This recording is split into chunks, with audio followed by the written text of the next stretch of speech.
We're being promised deeper stakes and fresh faces in Season 2 of Daredevil Born Again, but the reality might be a lot of familiar comic book dust on the same old Marvel conveyor belt. What's up, Geekly? I'm Kikai Wafra, your geek culture detective. Today we're slicing into the latest on Season 2 of Daredevil Born Again and asking whether this is true fan service or just another checklist rollout. Here's the core fact.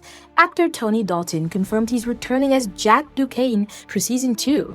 The filming apparently wrapped, and Dalton revealed the action got real. He says he must have chipped a rib.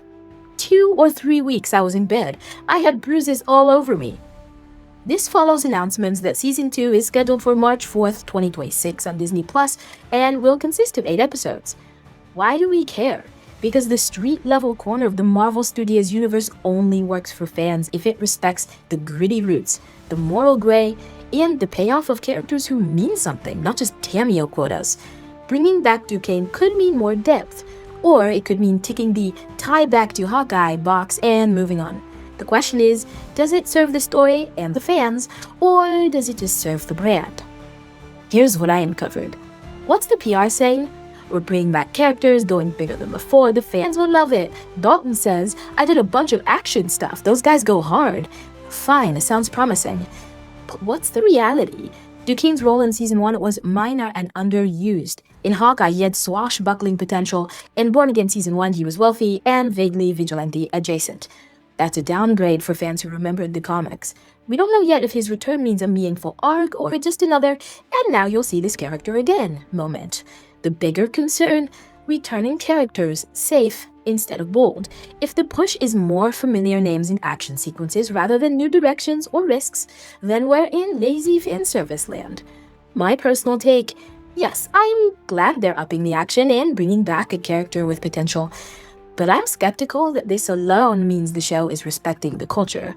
The move feels more like we want to plug in a fan favorite name than we have a compelling story that demands it. If Swordsman shows up just to tag along with Daredevil's team and throw a few sword swings, that's fun. But if he carries real narrative weight, then fans win. My detective's verdict? This return has promise, but it also risks being a marketing checkpoint rather than creative evolution. So Geekly, I'm turning it over to you. Does Tony Dalton's return as Swordsman signal respect for the comic book roots and fan investment?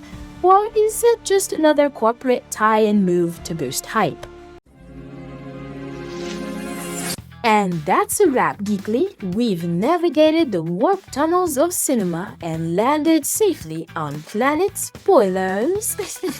If you enjoyed this hyperdrive ride, smash that like button, subscribe, and toss your comments into the comment nebula. Share the video faster than a Millennium Falcon on the Kessel Run. For those wanting to power up my hypercore, the Buy Me a Coffee link is in the description. Stronger than vibranium. Quick question before I jet off. Should my next costume be more Jedi Council or Gotham Batcave chic? Drop your visions below.